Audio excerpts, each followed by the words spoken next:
Good afternoon, good evening, and possibly for some of our viewers, it may even be a good morning. We want to welcome you again to this very special edition of the Advanced Impact Legacy Show, where we only have one intention, one motive, which is to bring experts in front of your eyeballs so that you can be encouraged to take dominion, make a stand, advance in your sphere of influence in life generally, to create impact and legacy in your universe. I am very, very honored today to have a very special guest, on the call today. I'm really looking forward to the value, the knowledge, the experience, the wisdom, and all the little gleanings that he's going to be bringing today. And we are talking about the one and only Dave Edwards. We're going to bring him on shortly. I am going to do a very short intro to Dave. His story will speak volumes about what he's done, what he's achieved, and most importantly, who he is. Okay, Dave is the founder of the Mind Warrior Fit Protocol. He's a former PT for the Royal Navy. Okay, that is a very high calling indeed, when you think about fitness levels of the armed forces. He was one of the PTs, and he was also, I believe, and he will correct us if I'm wrong, Royal Navy boxing champion in his weight division, which, when you think about it, is absolutely huge. I mean, that is a task on its own, okay? Dave's, through the years, kind of developed himself and gone through a number of protocols and changes in life, as most of us do. And he's put together a really, really cool program, a group of principles that allows people to finally, remove weight, lose weight, release weight, get into their fighting fitness shape, without hating themselves thin, which sounds really good, Dave. And I think one of the reasons I wanted to bring Dave on before Christmas was to give you all a little bit of an advantage before most of us get into all of those calories over the holiday season and so forth. So without further ado, I'm going to bring on Dave Edwards, and we are going to get this party started. Hey, Dave, how are you? Hey, Matt. Hope I can live up to the billing. Yeah, I'm sure you can, my friend. Really good to see you. Thanks for agreeing to spend some time with us on the interview for the viewers. I know it's an incredibly busy, period of the year for everyone, so I do appreciate your time. Thanks for doing that, Dave. No problem. Looking forward to it, Matt. Good. Totally unscripted as well, not prepped. We're just going for it, aren't we? We're just rolling, which I think is the best way. We're two genuine guys. I've had the pleasure of meeting Dave. Came down to Bedford once, and we, on a program we were on, and we had some lunch afterwards. So I know Dave is an authentic guy. I can vouch for him. And, I think if you've got authentic people, just let them roll.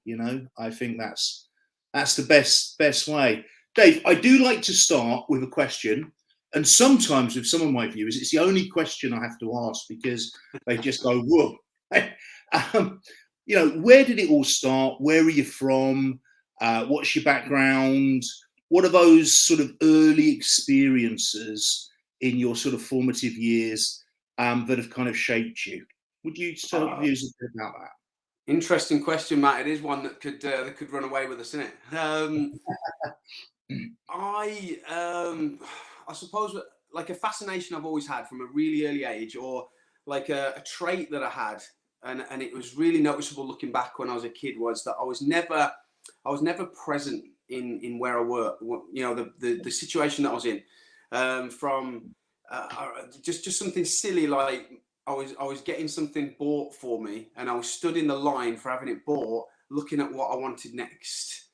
Right. And sort of not in a spoilt way, not like a spoilt brat type of way, but it was like, well, I've got this, so what's next? And I was never, and I didn't realize it at the time. It's only sort of retrospectively looking back that I realized that it was just an unconscious non-acceptance of like the present moment. I was always looking ahead, and that sort of got worse, or it got more impactful as I got older.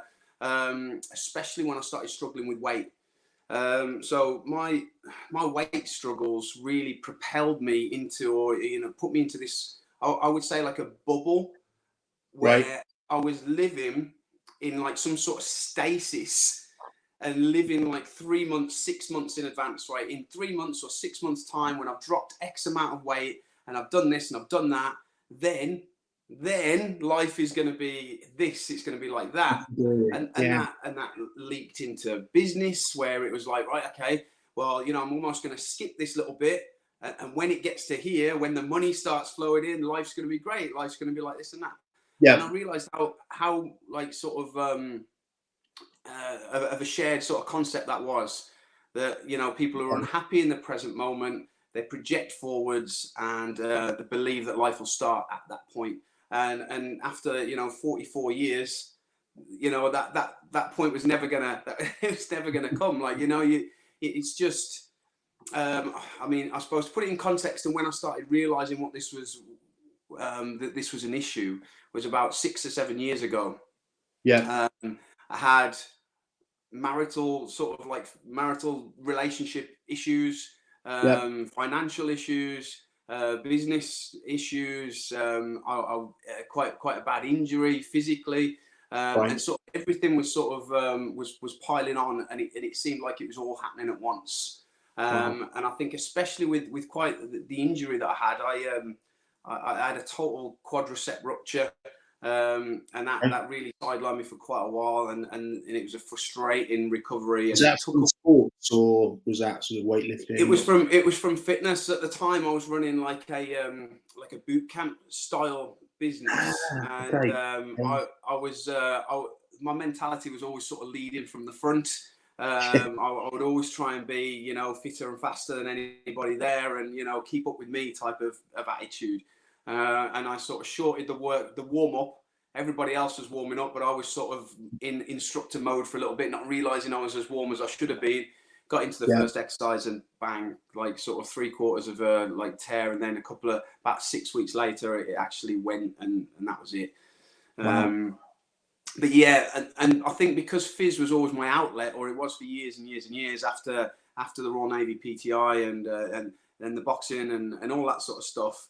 That was how I sort of escaped. That worked for me. I could go out on a run. I could go and do a fitness session, and everything would Yeah. release, and I'd sort of feel better. And when that was taken away, it sort of forced me into facing everything, and it was sort of almost like a sink or swim sort of situation, and it was more complete sort of happenstance, which I love, because the fact that these things happen the right time, the right thing happens at the right time, and I sort of fell on this book that was the Power of Now by Eckhart Tolle. I don't know Oh if yeah. you've read. Yeah. Yeah. Classic. Yeah. Crazy book, and it just completely blew my mind, going from not having no knowledge of what it was talking about, to sometimes reading a sentence and having to put the book down and walk off and just sort of scratch my head a little bit and walk Yeah. around and let it sink in what we was going to say, and that led to uh, a new way of living for me. It was Wow. revolutionary, and it was impactful, and it was almost immediate, and it led from one thing to another. And it was sort of like a path out of the dark place that I was in, but it was one It through almost facing what I was in. it almost sounds, Dave, that you kind of done all the outer work, but you hadn't done the inner work necessarily. Is that a fair assumption? Yeah, I think I think I was just in a place of total denial. Like everything Right. that I was doing was pure escapism. Looking back, it was Yeah. all escapism. And escapism, what I've sort of come to realize is that it can be what we deem as positive. Yeah. What we deem as like negative escapism. So when we think of junk food and alcohol and drugs, Mhm. and overdoing the social media and things like that, Yeah. but it's only semantics to like sort of good escapism, Right. Yeah. Yeah. like working like 68 hours a week, Mm. creating something, but doing it in a way that doesn't, where you're suffering. Yes. So if you're struggling and suffering to achieve something, it doesn't matter the achievement's irrelevant.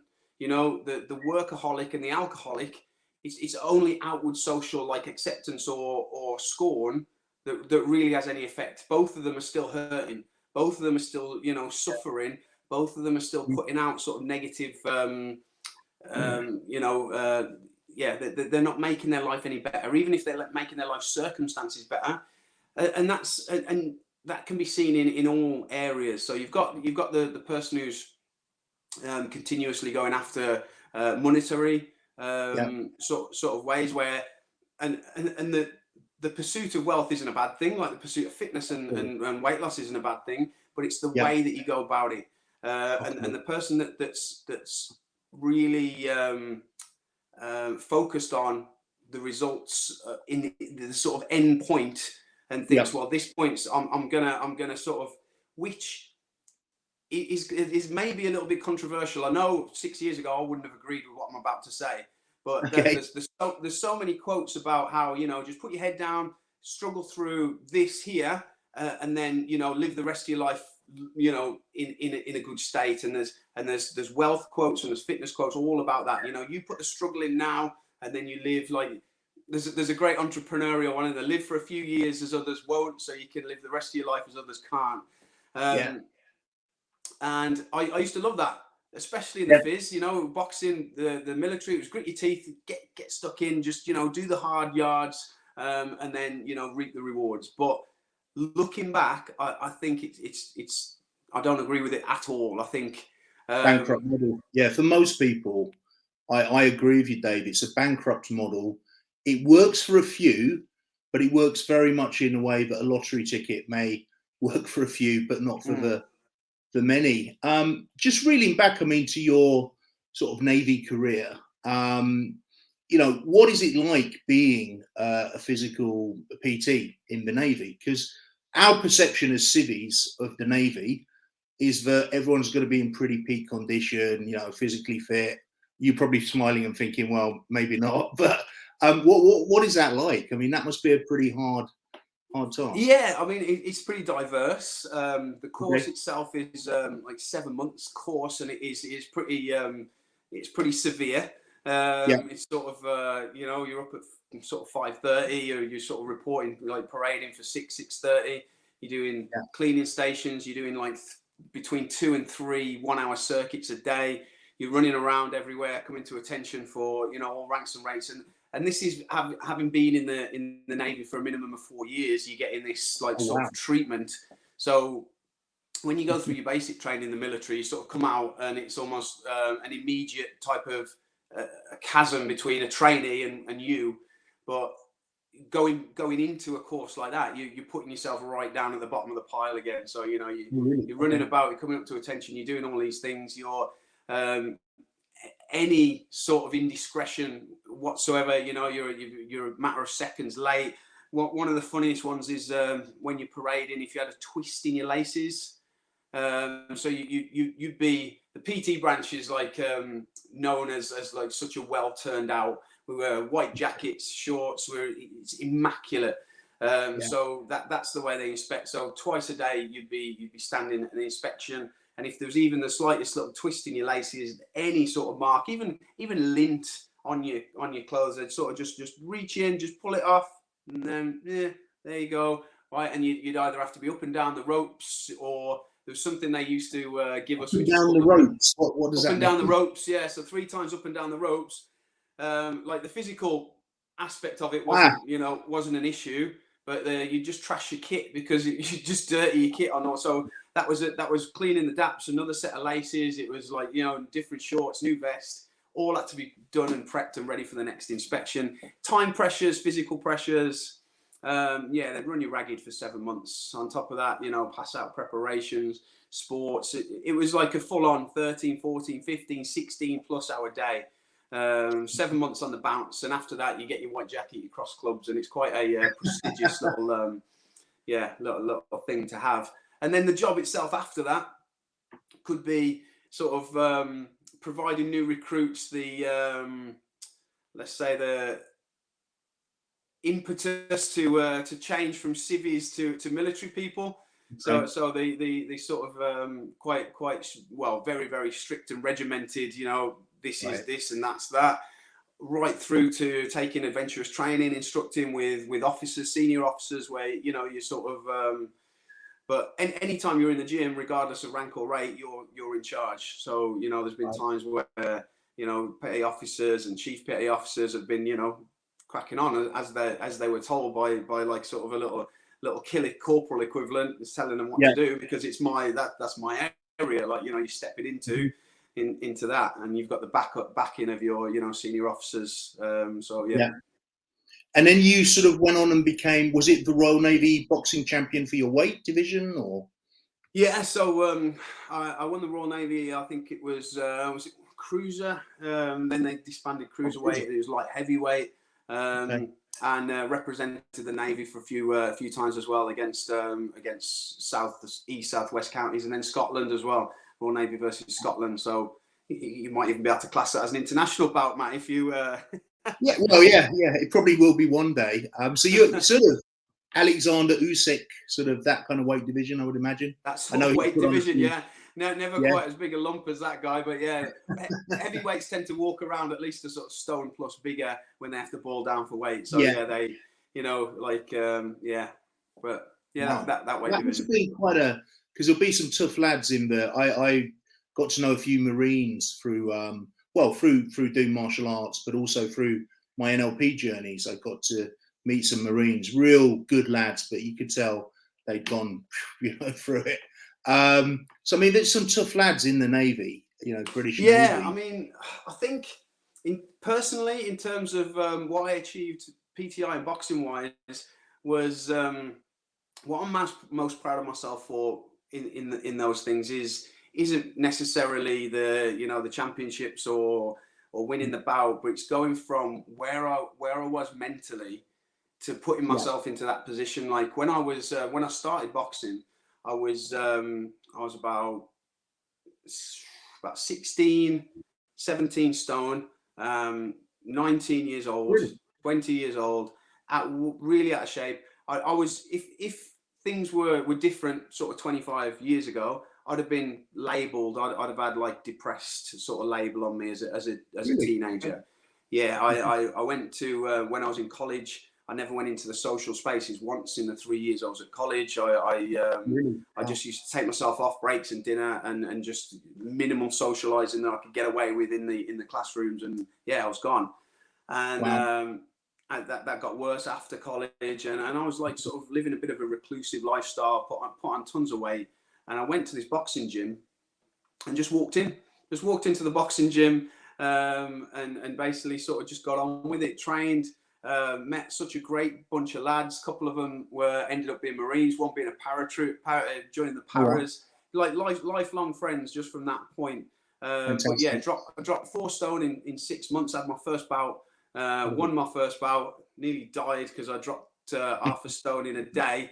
Which turned out to be a little bit of a ruse. Just like dehydrated the weight off me, and suffered in the ring. But yeah, won the first bout, and yeah, just never looked back in that way. But I never shook like the sort of shy kid. So when I was in the Navy, I was still the shy kid in my head, but still putting myself into those uncomfortable situations, going down to the weekends and boxing and being sort of recognised and getting into the Royal Navy squad, winning the championships, all that sort of stuff. But still with such massive amounts of self-confidence, just issues around that. And all of my experiences, that one included, just have gone on to shape sort of what the Mind Warrior program is all about. You know, it's about reaching it's about weight loss, and it's about getting fitter and stronger. But those are the nuts and bolts. Those are like they're relatively unimportant. The most important thing is building that strength in terms of, and strength might even be the wrong word, but it is a way of looking at it. It's a way of letting go of all the negative connotations that you build up over your life. So over your lifetime, you build into and you buy into tons of things that you've got no business buying into. You know, you really you really shouldn't be. There's a great book called The Four Agreements. Don Miguel. Heard of that? Yeah, I haven't read it. I've heard of it. Yeah. Brilliant book, and it's like you're making all these agreements as you go on through your life, and most of them are like unconscious agreements, and you've just got no business agreeing to you being like subordinate to other people, and you being no good at this and no good at that, and yet we do, and we just, it's almost like we make a bag full of all this rubbish, and it's just the thing that we have to drag around with us, and the strength is in letting go of all that stuff. That's incredible. Incredible. Yeah, I really like the fact that you've brought mind into the warrior sort of fit formula, because it's so key. Is your work, I know you're a very male sort of guy, well, you come across as that, you know, and the word warrior for me, I guess it kind of speaks to men. Do you work with women as well, or is it just males? Yeah, work with. It's mostly guys at the moment that are being sort of attracted to that message. It's easy to speak to people who have been, you've been in exactly the same sort of position as they have. What I've found over the years is that women buy into or can sort of adapt to the mindset phase of it easier than guys, because guys are more, and I just think it's we resist a little bit, don't we? We resist, I think, sometimes. Yeah, we it's almost it is totally like, and I think that's the issue why there's such a big problem with male suicides, is that we're taught to, and we're conditioned to, and it's societally that we keep, we play the cards close to the chest. We don't open up and let go. And I have found that women are sort of easier at doing that. It makes me laugh, because it sort of it relates when I've taught boxing before, and I very rarely I've got my ABA coaching qualification, but I very rarely sort of do any sort of boxing certification or anything. But having taught men and women boxing, women are so, all men want to do is like put punch holes in things, and then like you like calm down, feet, core, hips, shoulder, and they don't. You really have to drill them, whereas a woman will majority of the time pick it up, because she'll listen and she'll do the technique, and then bang, she's hitting heavy harder. And that's the point with the mindset, it's just understanding how to let these things go. And once you do, it's it's a different ball game. Like life is it's different. Yeah, and one thing I like about you is I know you're kind of doing the journey with people. Yeah. So it's not like, hey, I'm the great I am, and I did this 20 years ago, and if you follow my steps, young man, you might make it one day, right? You're sort of you're doing it with them, even though results, right? It's something I've done as I've done different things, as I've sort of got fitter. Like the time when I was 36, and although I'd done the boxing, I'd done the PTI, I'd never got into the shape where I had like a visible six-pack. That was the thing that I'd lusted after my whole life. And I was taking people. I had my own Park Fitness business at the time, and people's fitness was sort of going through the roof. But they were coming to me and like, I've lost loads of weight, and I'm much fitter. How do I get that last little bit? And I was in the position where I had like a good couple of stones still to lose, but my fitness, I was always, there was always a gap between how I looked and how fit I was. I was always way fitter than I looked, type of thing. So fitness was really good, but my weight wasn't great. And that was just an image and agreement that I'd made and I built up. And I said, well, I'm in that sort of position myself, right? Let's do this thing. So with a group of clients, I did a 14-week contract, and I didn't charge them anything for it, but I said, you must turn up, you must do this, you must provide that, and like there was a massive buy into it. And 14 weeks later, I dropped 3 stone, and I'd got my 6-pack. People had lost tons and tons of weight, and so that's something that I've always done. I've always liked to get in there, and whatever it is I'm doing, let's do it together. The lesson learned from that was that I'd got this thing that I'd wanted my whole life, and then I had 2 comments within a week saying, you look skinny, from different people, and I'd always been like, a bit of a lump, really, like, cruiserweight, like heavyweight boxer. 6'1", like decent sort of size build and everything like that, and then to be called skinny, I was like, well, where did that go? Where did being like, you know, big go to being skinny? Where was the middle bit? Which bit, you know, when did I miss that? When did I zip by that? And I just realized that then, you know, I was like, well, my arms aren't as big as they used to, you know, like, and then the hang-ups just transferred over from carrying weight to being skinny, and Wow. yeah. So again, more lessons learned, like back to the mind warrior. Absolutely. And because of where I've been for the last few years, the quadricep injury lasted a good 4.5 years. So about 14 weeks ago, when I sort of said, right, guys, let's go for this on Facebook. I said, I'm just gonna put out there what I'm doing and how I'm doing it and why it's different, and the fact that you haven't, you know, just my different sort of ethos around weight loss and stuff like that. 9 weeks into it was the first time in 4.5, 5 years that I trained 9 weeks, or was able to train physically for 9 weeks without having to stop again because the injury had caused, you know, different hang-ups. And then 5 weeks ago, I got coronavirus, and it proper sidelined me for a good 2.5, 3 weeks. At the end of the coronavirus, there's a bit of fatigue there, you know, a week or two of that. Yeah. And then I got a build up in gout in my wrist, and I didn't know what it was. It was just really painful, swollen, red. Sort of Really? looked it up. Went and saw a doc. It's gout. Oh, I was like, how did that happen? Well, because I had kidney pain while I had the coronavirus, and it was based on that. But you know, it is what it is. That's sort of where that little journey is, and it's sort of right. Let's move forward from here. So that's you know, that's the journey at the moment. It's great to hear that. Obviously, not the injuries and the coronavirus and the gout. But I think one thing I found from dealing with a lot of clients, you know, that struggle in their weight release journey, including myself, I've been on my own journey as well, is that they can do it when the conditions are right. They can do it when the environment is right. But chuck them a wedding, chuck them a Christmas party, chuck them a holiday on the Med, a business trip, maybe a weekend away, or some hard times in their business where their emotions go down, and then they get these blips, and then they can't create this consistency.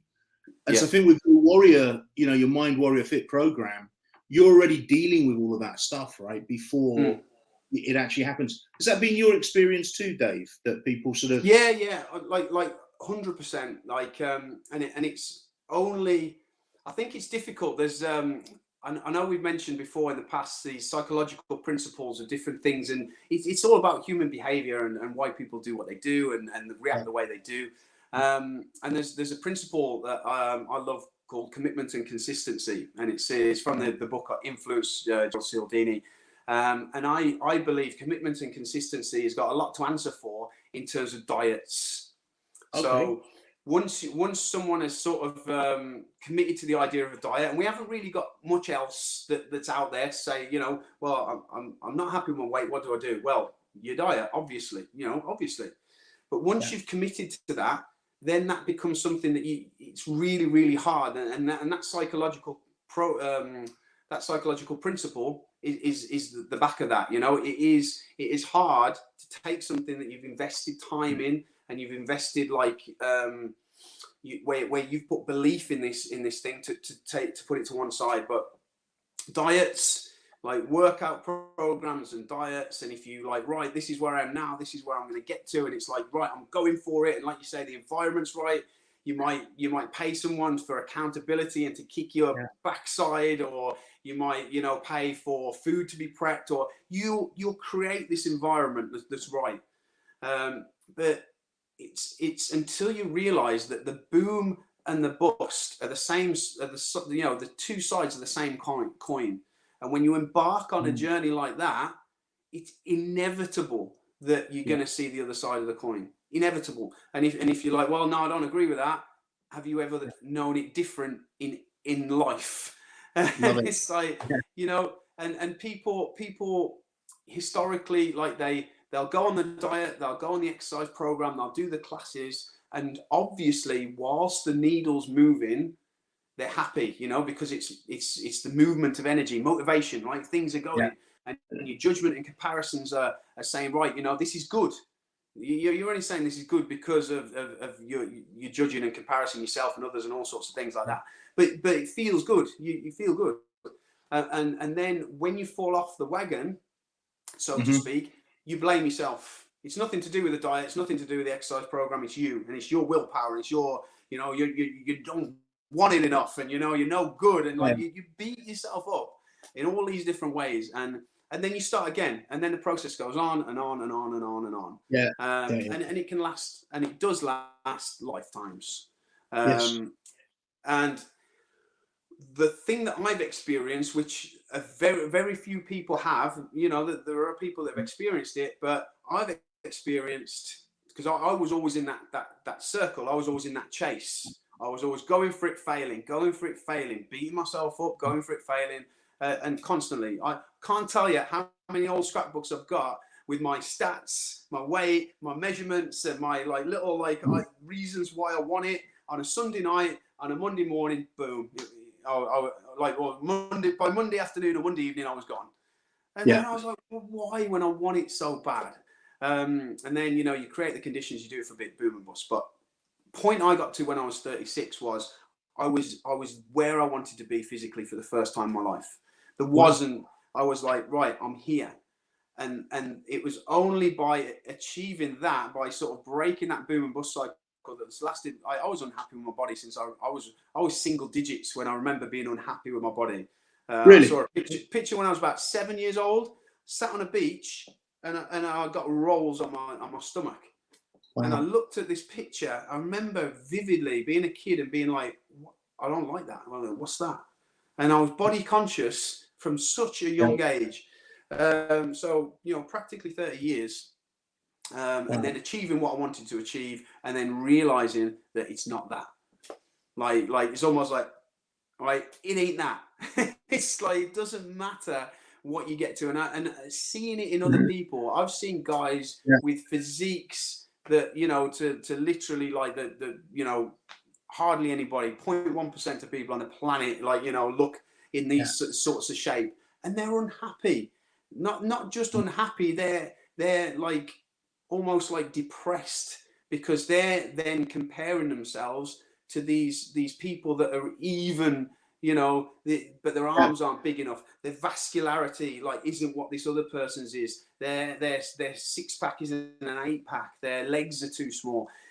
The more that you can push the envelope physically, and I imagine, and I've met other people that I've met millionaires. This one guy, this multi-millionaire, who had a mental breakdown because his missus had spent like a $5 on something. Like it wasn't the money. Like it isn't the physique, you know.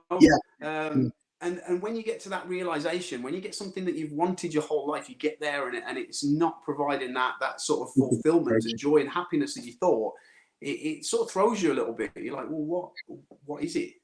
The old Chinese proverb, Matt, I love it. It's an empty plate, one problem. A full plate, countless problems. And that's just egoic like realization. Okay, right. So what I thought was the problem isn't actually the problem. And then it's sort of like, right, if that's not it, what is it? And it's my struggle with weight, personal struggle with weight, my personal struggle with my sort of negative self-image and my hang-ups has led to this Mind Warrior program being like, yes, the nuts and bolts are, you want to lose weight, I can help you lose weight. But really, you're like, if you so what that, well, so what? Why do you want to lose weight? And I've talked to hundreds and hundreds and hundreds of people, and it's like being a coach, people open up to you like way more than they would anyone else, even their partners. You know, people crying on the phone to me and talking so openly and honestly and raw. In a way that you don't experience really in any other field, and it'll come down to like, I just want to be happy, you know, I just want to be happy, and you're like, right, okay, that ain't how you do it, but we'll sort that out as we go, type of thing, you know. That's the end goal, isn't it? Happiness, really, you know, when you I mean, you know, people say they talk about wealth. Like I think there's such a parallel between wealth and health. You know, and it's this thing about striving and wanting more than you've got, and being more than you are physically and like financially. And I've just lost my train of thought with that then, Matt. Yeah, you were just talking about wealth and health. You had me glued in, and I'm like waiting for.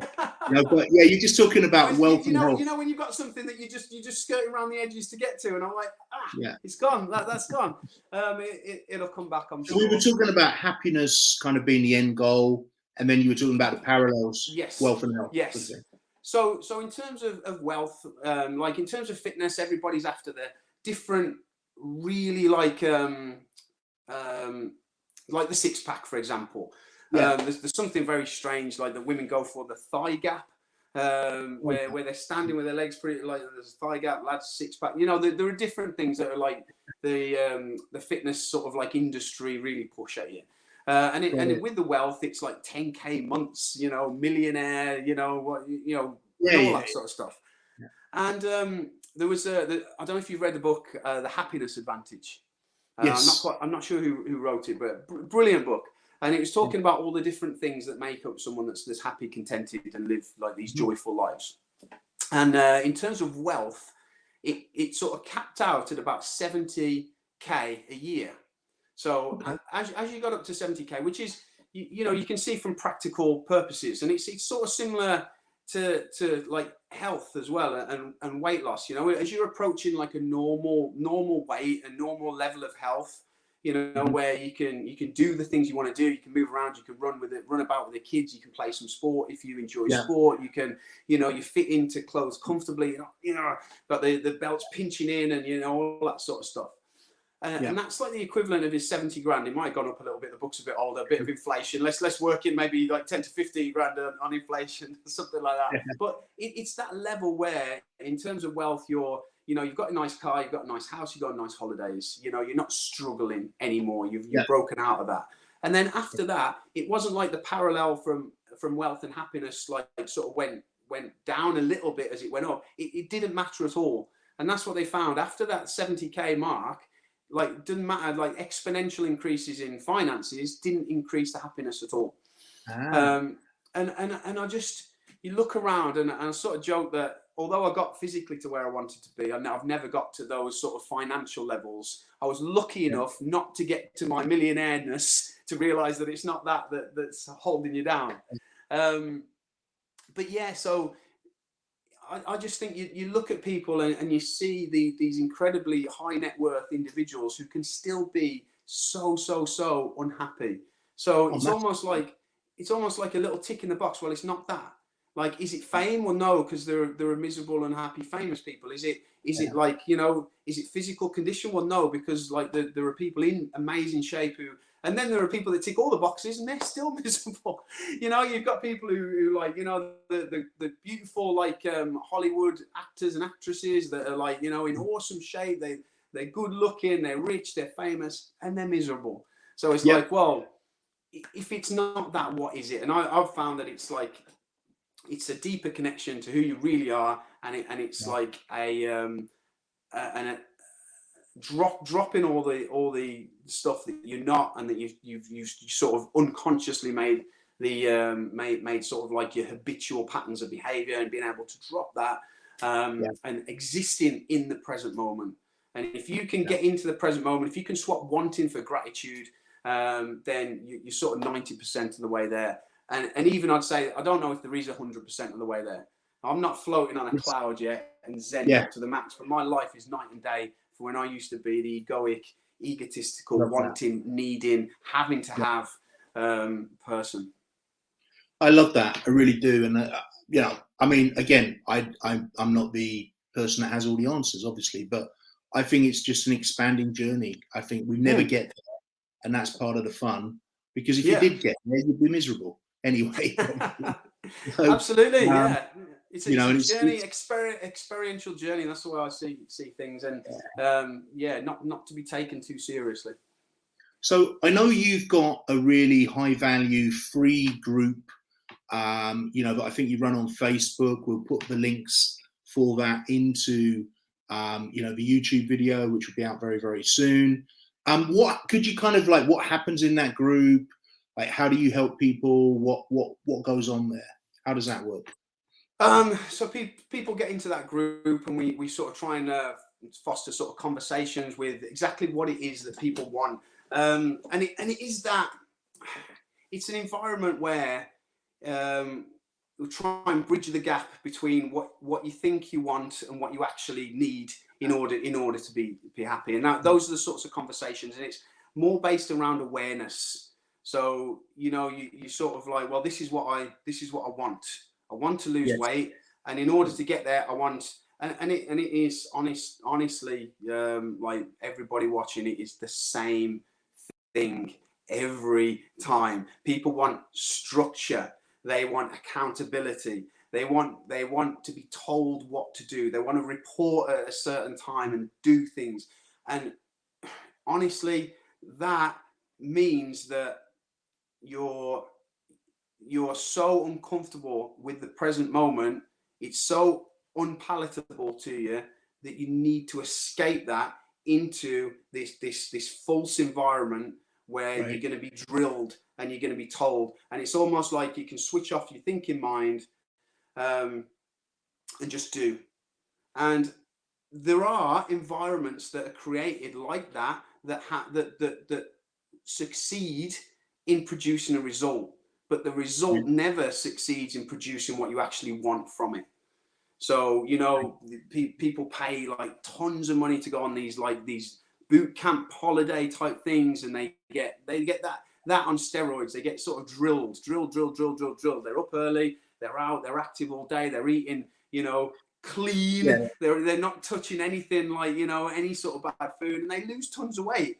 And then that they go away from that, which they will have to at some point, and then back to normal life, back to, like you say, you throw an occasion at somebody where you're not like on it, you're not in that box, because that's what you're doing essentially. You're putting yourself in a box where I have to be in this environment to achieve this goal, and you get moved out of that. Life odges you out of that. You're back to where you are, and I totally believe that people who aren't comfortable with the weight that they're at is because of a cycle of self-sabotage. Right. And the cycle of self-sabotage comes from not being happy and comfortable in the present moment. And it just depends on what your go-to things are to get you out to that present moment. So some people, like a successful program, right, that touches on mindset, the only thing that I've ever seen is habitual patterns of behavior addressed.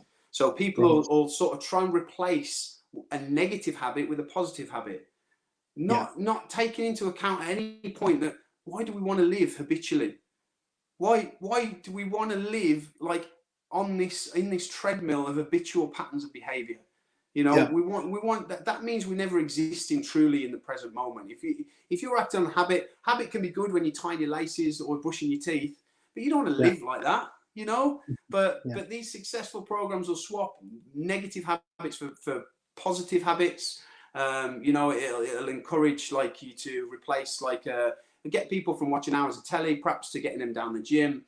Replace like some junk food with like going out for a run. And it'll do all of these things. But what you'll have then is a person maybe who's got a bit more muscle and a bit less body fat, who's still just as unhappy and intolerable with the present moment. They'll just focus on something else that they're not happy with. And it's So not true. it's not a win. It's not a win. And years ago, I mean, we're talking decades ago, I used to smoke cigarettes. And obviously I knew, like most of us, that it's not healthy, not something I want to do long term. This was in my early 20s. And I think I smoked for 7 years. And then I stopped. And I replaced nicotine with cake or biscuits or pizza. Okay. So then my go-to became food instead of, I'm a bit stressed, I'll go out and have a fag, And for our American viewers, a fag is, just so we're correct, is English slang. I don't want that misread. It's English slang for a cigarette, okay? So, and obviously, I'm glad that I don't smoke. I'm glad it's been 30 plus years that I've not smoked. That's got to be good for me. But all I really was doing was replacing symptoms, because I now went to food. And I did have a six-pack at one point when I was smoking many, many years ago. And I know a six-pack's not, it's more of a vanity thing than an actual sort of health thing. But it just goes to show, Dave, I mean, you're absolutely on the ball. We're very good as humans at replacing symptoms, replacing problems, feeling good about it, but never really getting to, the core issue, which I think it's really good that you're addressing this in the Mind Warrior program. I'm conscious of time, and I know you've already given so much value, but what would you say to someone who, say, is in the UK or they're in Europe or Asia, they're overweight, they've tried a lot of things before, and they've dropped a stone or two, or they've dropped a few pounds, and then they've piled it back on. They're finding as they're getting older, it's in their mind getting more difficult. They've got the Christmas season or holiday season, or could be Chinese New Year for some of them ahead. And they're kind of going to go through that and then try and deal with all of this in the new year. Now, for the viewers, we're not trying to ruin your holiday, okay? But we do want to hear from Dave, who's the expert. And what would your advice, counsel, wisdom be to those people, Dave? As I've sort of alluded to, it's not about the physical end result. It's about being able to bring your happiness forwards to where you are now. Swapping the wanting for the gratitude. A lot of people think that when they stop wanting something, that'll like it's almost like, well, I need this unhappiness because I need the drive and the motivation. If I wasn't unhappy with my body, I wouldn't get out and run in the morning, and I wouldn't go to the gym. I wouldn't do all these things. If I didn't lust after money, I wouldn't do any of the extras for X, Y, and Z. And I don't believe that in that sort of in that way of thinking. I think that the reason people are overweight, the reason people maybe haven't got the financial situation that they want, is the self-sabotaging behaviors that come from being unhappy in the present moment. Right. So if you can swap that unhappiness out for happiness, if you can drop the wanting and the needing more so if you can replace want and need with gratitude, and just thankfulness for where you are, and it sounds a little bit woo-woo, and it sounds a little bit sort of like I say, this sort of talk wouldn't often come from a boxing Navy PTI. Right? They would have shot you in the Navy, Dave, I think. Yeah, totally. Yeah, I'd be hung from the yardarm by for this, right? But if you can get rid of that, you don't have to diet. You don't have to do an exercise routine. You don't have to start something. If you can get yourself into that state, all of these self-sabotaging behaviors, and that's in the form of like sabotaging your weight, along with sabotaging your wealth as well. All these sabotaging behaviors come from all of this negative behavior and your need to escape. And it's not the food that makes you happy. It's not the hours of social media, the hours of telly, the alcohol. It's not that makes you happy. Doing those things, engaging in those activities, which from a health perspective is obviously negative and ends up like adding to the problem, not solving it. All of those things are to escape the negative feelings. And I don't know personally if you've ever had it, Matt, where I've noticed this palpably as I was flicking through the TV programs one night, not knowing all this stuff, being sort of a couple of years into this sort of journey of thinking differently about things, and the off button being the hardest one to press on a remote control. And I was scrolling, I was flicking, everything was fine, and I was sort of like, "What are you doing?" Like it's about it's about 1 o'clock in the morning. I've got to get up in the morning, and it was like I pressed the button. I walked over to the window. In an apartment at the time, I just separated from my wife, I remember, and I'd gone out and rented an apartment for 6 months, and I was stood in the window, and I was looking out the window, and it was about 12 and a half seconds after I turned the telly off, I felt the negative impact of thoughts. I immediately felt like unhappy. Wow. And it was palpable.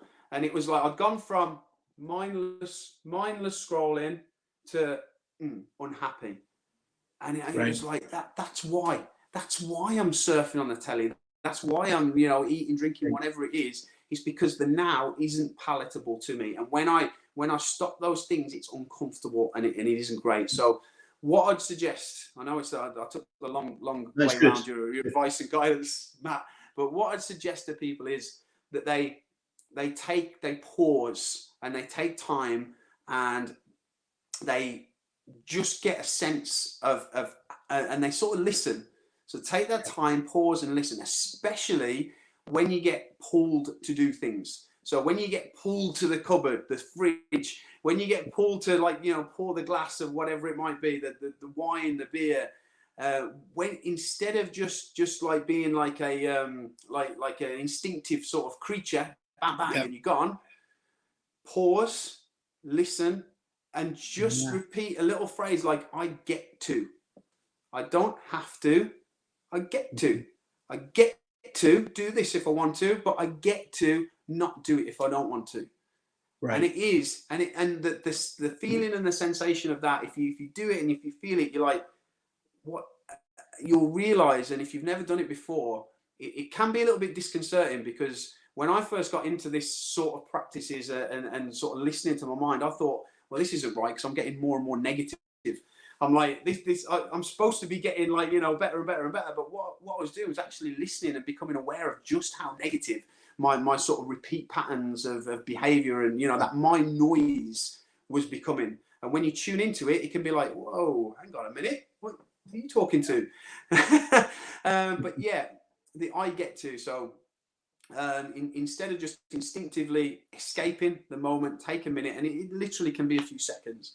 And the I get to thing makes a more balanced decision, rather than the instinctive bang, eat, bang, alcohol, bang, whatever it might be. Then there's a decision I get to.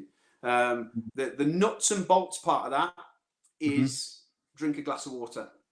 If you get to drink a glass of water in between the desire for something and the actual sort of doing it, that can sort of, a lot of times that can throw off the step, isn't it? The sort of like the pull for it, the almost like the chemical pull for it.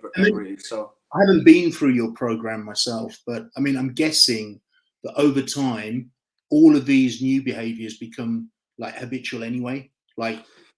So I think there are some shifts, some behavioural patterns and shifts that are beneficial, but the biggest one is just the increased awareness and the letting go of stuff, and it's the ability to let go. So these things have to become into your sort of conscious awareness first, in order for you to even know that they're there, to have a chance to let go of them. And over that sort of period of time, then so some of the different sort of but habitual changes in behavior, they'll happen through just living that more aware, more alert, more sort of being in that state. Yeah, it's so key, and I love it. It's just so holistic. And on a personal note, Dave, I know we probably met about 4 years ago in when you came down to Bedford and had a bit of time, and we've had some interactions. But it's been really nice for me to see you, with your new partner. You're happy. I can see that you've really blossomed as a human being over the last 4 or 5 years. So totally, thanks, Matt. I appreciate that. Just totally night and day. The interactions, like the way I interact with anybody, strangers, work colleagues, people in like immediate family. The relationship I've got now with my partner just wouldn't have been possible. She wouldn't have had the old Dave. She just wouldn't have. She wouldn't have felt the way that she does. I'm a totally different dad, different partner, different friend. It's made an amazing difference. Excellent. It's really been good to see. Thank you again for your time. Any final comment that you'd like to leave, Dave? Well, thanks for having me, Matt. I appreciate you taking the time. I've really enjoyed the chat, and it's love catching up. We'll have to be less than 4 years next time, mate, to have another catch up and another chat. But leaving it with, I know that what I've said today, I think it'll have maybe 3 different reactions. Either it's a total, I don't like what I'm hearing, I don't agree with what I'm hearing, I'm sticking to that, and that's like totally fine, right? There's another one that'll be the other side of it, where it'll be they've already touched on these things. It's like, yes, I agree, I like that, but I know a bit about that. And it's really the third one that's the most interesting one, where it's things like, I'm not really sure what you're on about, but you sort of ears have pricked up a little bit. It's like, I don't know why, but what you've said and the things that you've spoken about, sort of like they've just resonated in some way. And that was the position I was in years ago, when like maybe it's just comes a time, like like 6-7 years ago, I would have passionately and vehemently argued with myself over why what I was saying was a load of rubbish. And you just got to eat clean, and you just got to do loads of fizz, and you've just got to, right, this is the mechanics of it. You've got to lift weights, you've got to do runs, you've got to do this, you've got to do that. And that was where my head was at the time. And then there was a period where the ears just prick up, and you go like, oh, actually. And that's the most interesting reaction. And if that's the case, then maybe the Mind Warrior group might be sort of something you'd like to look at, and just like sort of just get into some of these discussions and realize some of the things that are out there that could make a big difference. Absolutely. Well, Dave, thanks once again. For the viewers, join the group. The link is in the the bio, and we'll be looking forward to having Dave again, hopefully next year. Thanks, Dave. Cheers, man. Really appreciate it. Wow. I mean, that was absolutely phenomenal. I wasn't expecting half of it, to be honest with you. But I know Dave is very, very good at what he does. We'll have the video out on YouTube. We'll be streaming onto the different social media platforms. And, take the time to watch the video with an open mind and join the group, okay? Because you're going to get value. That's why we're here, to bring you experts with a different voice, with a different idea that's going to allow you finally to advance in your sphere, to create impact and legacy. And the old saying is, if you want a different result, then you are going to do something different. So we hope we've inspired you. I want to thank my guest again, Mr. Dave Edwards. It's been absolutely brilliant.